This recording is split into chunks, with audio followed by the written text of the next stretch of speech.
কোরবানির গোশত ফ্রিজ রাখা যাবে কিনা, বাসায় পর্দার মধ্যে থেকে শুধুমাত্র স্বামী দেখবে এমন অবস্থায় বড় চুল যদি সমস্যা হয় তাহলে কি চুল কাটা যাবে, নাপাক অবস্থায় হাদিস ইসলামের বই ধরা যাবে কিনা, কবরের চারপাশে ইটের দেয়াল তৈরি করা কি বেদাত হবে, যারা কোরবানি দেয় সেসব আত্মীয়কে কি কোরবানির গোশত দেওয়া যাবে, চিকিৎসার জন্য কি যাকাতের টাকা দেওয়া যাবে, আইসক্রিম খাওয়া কিংবা বৃষ্টিতে ভেজার পর ঠান্ডা লেগেছে এমন কথা বললে কি শিরক হবে, উসিলা দিয়ে দোয়া চাওয়ার বিধান কি, বয়সে বড় মেয়েকে বিয়ে করা যাবে কি না, কোরবানি করার সময় ওই পশুতে যতজন শরীক থাকে ততজন ব্যক্তির নাম নিয়ে গরু জবাই করা হয়, এটা কতটুকু যৌক্তিক, পরিবারের ছেলে মেয়ে ভাই বোন ও স্বামী স্ত্রী মিলে এক নামে কোরবানি দিলে তা হবে কি না। আর বিলম্ব না করে আপনাদের যে সমস্ত প্রশ্ন ইতিমধ্যে পেয়েছি সেগুলোর উত্তর দেওয়ার পালা আমরা শুরু করছি।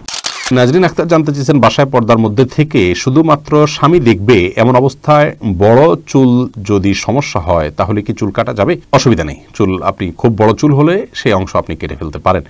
নাপাক অবস্থায় হাদিস ইসলামের বই ধরা যাবে কিনা, যেখানে আরবি লেখা আছে ধরা যাবে, কোনো অসুবিধা নেই। কোরআনে কারিম যদি থাকে শুধু কোরআনে কারিম স্পর্শ করবেন না, এছাড়া ইসলামিক বই পুস্তক সেখানে হয়তো কোনো একটা পাতায় আধা লাইন এক লাইন হয়তো আরবি লেখা আছে বা হাদিসের মূল পাঠ আছে, সেটি আপনি নাপাক অবস্থায় বা মাসিক চলা অবস্থায় ধরতে পারেন, তাতে গুনাহ হবে না, পিরিয়ড অবস্থায়। এরপরে মরিয়ম আক্তার মুন্নি জানতে চেয়েছেন, কবরের চারপাশে ইটের দেয়াল তৈরি করা কি বেদাত হবে, কবরস্থান যদি হয় তাহলে চারপাশে ইটের দেয়াল করতে অসুবিধা নেই, আর কবরের চারপাশে শুধুমাত্র পার্টিশন বোঝার জন্য এক ইট বা দুই ইট আপনি দিয়ে রাখলেন, এটাও হতে পারে, কিন্তু বড় ওয়াল করা উচিত নয়, বিশেষ করে কবরের উপরে পাকা করা উচিত নয়, এটি হাদিসে নিষেধ আছে। আলিয়াল্লাহ তাআলা বর্ণিত হাদিসে সুস্পষ্টভাবে নবী সাল্লাল্লাহু আলাইহি ওয়াসাল্লাম এগুলোকে ভাঙতে নির্দেশ করেছেন। তবে কবরে যদি আপনার কবরকে পাকা না করে জাস্ট আপনার পার্টিশন বোঝানোর জন্য একটি ইট তুলে দেওয়া হয়, সেটা অসুবিধা নেই। মালিক শাহ জাইন আপনি জানতে চেয়েছেন, যারা কোরবানি দেয় সেসব আত্মীয়কে কি কোরবানির গোশত দেওয়া যাবে, অনেকে গোশত না দিলে আবার মাইন্ড করেন, তবুও তাদের প্রচুর গোশত হয়, কোরবানি দিলেও তা কাউকে কোরবানির গোশত দেওয়া যেতে পারে,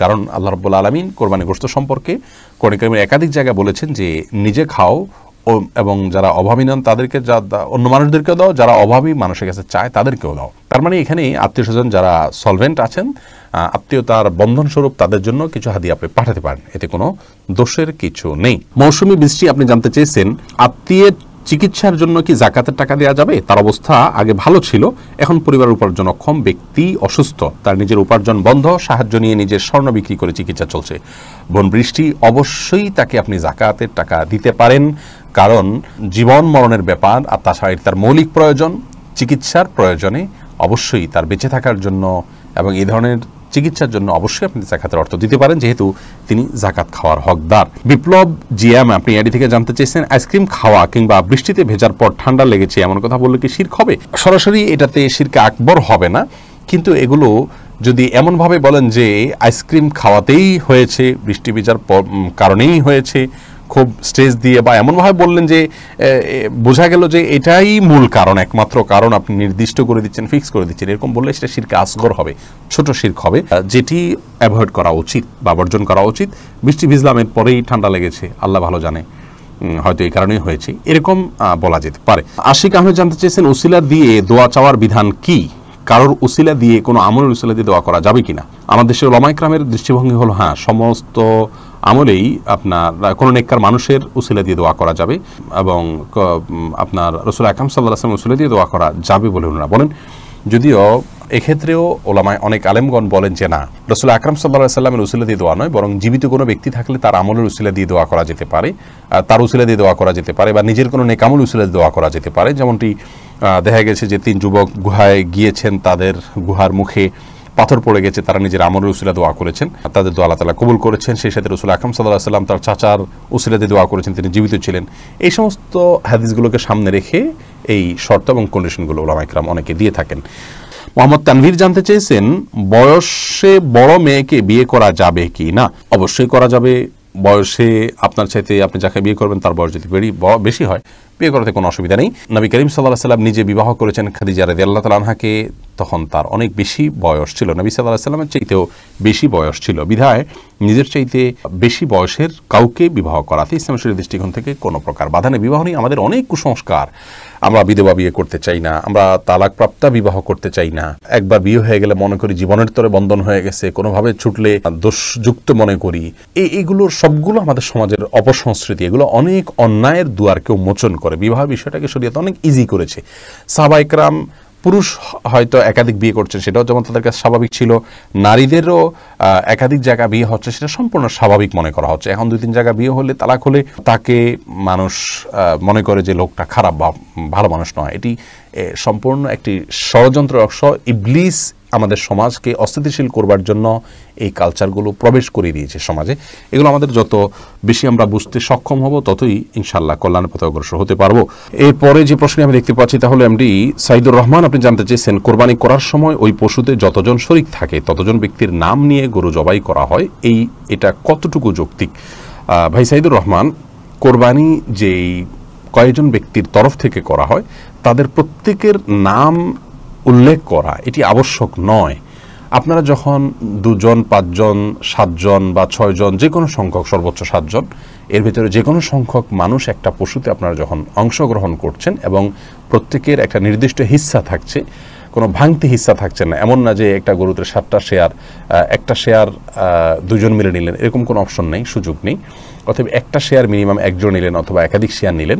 যখন এই টাকাটা আপনারা দিচ্ছেন তখন আপনাদের নিয়ত সম্পর্কে আল্লাহ তাআলা ভালো জানেন, যে আপনারা কোরবানির উদ্দেশ্যে করেছেন। এখানে আলাদা করে তাদের নাম উল্লেখ করতে হবে, জপতে হবে, এমনটি আবশ্যক নয়। যদিও কোরবানি করার পর এটি বলা সুন্নাহ যে আল্লাহ, এই কোরবানি যেটি হলো এটিকে অমুক অমুক অমুক ব্যক্তির তরফ থেকে আপনি কবুল করে নিন। এভাবে যদি উচ্চারণ করা যায় ভালো, আর না হলে এভাবে সংক্ষেপে বলা যেতে পারে, আল্লাহ, আমরা যারা এই কোরবানিতে শরীক হয়েছি তাদের সবার তরফ থেকে আপনি এটিকে কবুল করে নিন। আলাদাভাবে নাম জপাটা আবশ্যক নয়, যদিও পরে নাম উল্লেখ করে তাদের তরফ থেকে কবুলের দোয়া করা যেতে পারে এবং মুস্তাহাব, সেটি করলে ভালো। এমনি সোহেল জানতে চাইছেন, কোরবানির গোশত ফ্রিজে রাখা যাবে কিনা? হ্যাঁ, কোরবানির গোশত ফ্রিজে রাখতে পারেন, কোনো অসুবিধা নেই। তবে ফ্রিজে রাখার উদ্দেশ্যেই যেন কোরবানি না হয়। কোরবানি করার পর গোশত থাকলো, থেকে গেল, সেগুলো রেখে দিলেন ফ্রিজে, অসুবিধা নেই। সোনিয়া আক্তার দোলন, আপনি জানতে চেয়েছেন, পরিবারের ছেলে মেয়ে, ভাই বোন ও স্বামী স্ত্রী মিলে এক নামে কোরবানি দিলে তা হবে কি না? বনসোনিয়া, পুরো পরিবারের তরফ থেকে একটা কোরবানি দিলে যথেষ্ট হবে, এই মর্মে বহু হাদিস পাওয়া যায়। নবী আলাইহিস সালাম সেই সমস্ত হাদিসগুলোকে সামনে রেখে সৌদি আরবের ওলামা একরাম বলেন যে গোটা পরিবারের যিনি মূল কর্তা থাকবেন, যার অধীনে যারা থাকবেন 51 ভুক্ত, তার ভরণ পোষণ দিয়ে চলবেন, তাদের সবাই তরফ থেকে তিনি কোরবানি দিলে যথেষ্ট হয়ে যাবে। কারণ বহু হাদিসে নবী সাল্লাল্লাহু আলাইহি ওয়াসাল্লাম বলেছেন যে আলা কুল্লি আইলাতিন উযহাইয়াতুন, অথবা এই জাতীয় ভাষ্য, যার অর্থ হলো যে প্রতিটি পরিবারের উপরে একটি করে কোরবানি আবশ্যক হয়। যদিও ইমাম আজম, ইমাম আবু হানিফা রাহিমাহুল্লাহ সহ অন্যান্য ইমামদের মত হলো এক্ষেত্রে যে না, প্রত্যেক সামর্থ্যবান ব্যক্তি তার তরফ থেকে কোরবানি দিতে হবে। যার কাছে যাকাত দেওয়ার মতো সম্পদ আছে তার তরফ থেকে কোরবানি তিনি দিবেন।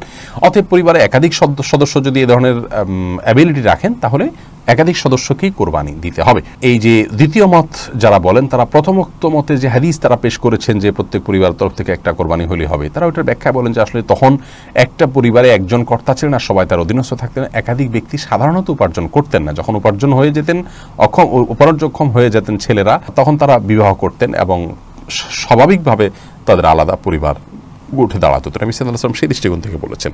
যেহেতু আমাদের সমাজে এখন একই পরিবার একাধিক ব্যক্তি উপার্জন করে যাকাতের দেওয়ার মতো অবস্থা তাদের হচ্ছে, সেই জায়গা থেকে নবী সাল্লাল্লাহু আলাইহি ওয়াসাল্লাম এটি বলেছেন। যাই হোক, তো দুটি মতই আমি আপনাদের সামনে প্রেজেন্ট করলাম। পরিবারের একাধিক ব্যক্তি যদি সামর্থ্যবান থাকেন, তার সেই একাধিক ব্যক্তি কোরবানি তাদের তরফ থেকে করার মতটি অধিকতর নিরাপদ।